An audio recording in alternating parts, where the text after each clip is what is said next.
Reka nkwihe ikaze hano, hano bahita harya ngo iki? Hano ni i Nyabikenke hafi ni Musave, ntago navuga ngo ni i Musave neza ariko ni hafi y'i Musave, urabona uva i Musave ugera aha ngaha ni amafaranga 500 kuri moto, nuko nta biciro byo munsi bagifata ariko na 300 yahagenda bitewe n'uko ntago ari kure y'i Musave. I Musave murabizi ko ari kuri kaburimbo, ni ahantu hamaze gutera imbere, rero tekereza ahantu hateye imbere aho ushobora gukoresha amafaranga 500 ugera aha ngaha. Ni ahantu heza cyane, ni ahantu muri karitsiye nziza, nk'uko muri kubibona tugiye kubazaniramo iyi nzu ihendutse, ihagaze miliyoni harya zingahe? 22 miliyoni 22, kandi ushobora kuza ukanegosiya.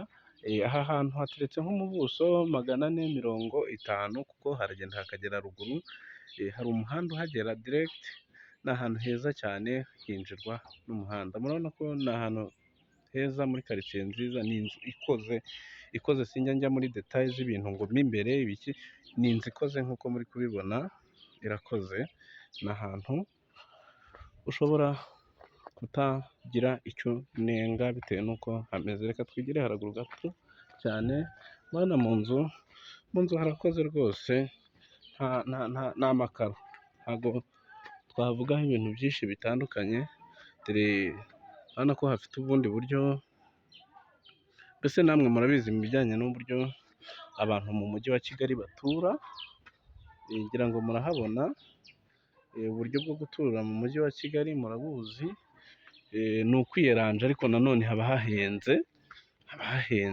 utuye ahantu h'agaciro.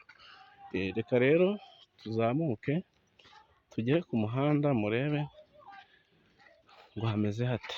Ku muhanda ngaha ngira ngo ni aha, ngira ngo muri kuhabona, ni ahantu heza, icyo navuga ko ni uko ni ah'amanota, ariko nanone reka tubahe andi makuru, tuhafite inzu zihagaze miliyoni 25. Tekereza inzu kugira ngo ihagarare miliyoni 25 ariko ibe yinjiza ibihumbi 200 ku kwezi, ikaba ifite imiryango igera kuri 5 yinjiza, utabariyemo yo ubwayo. Urumva ni muri izi karitsiye, ngwino tuguhuze n'iyi karitsiye, wishimire gutura ahantu heza mu mujyi wa Kigali. Murakoze kandi turabashimiye, mugire ibihe byiza.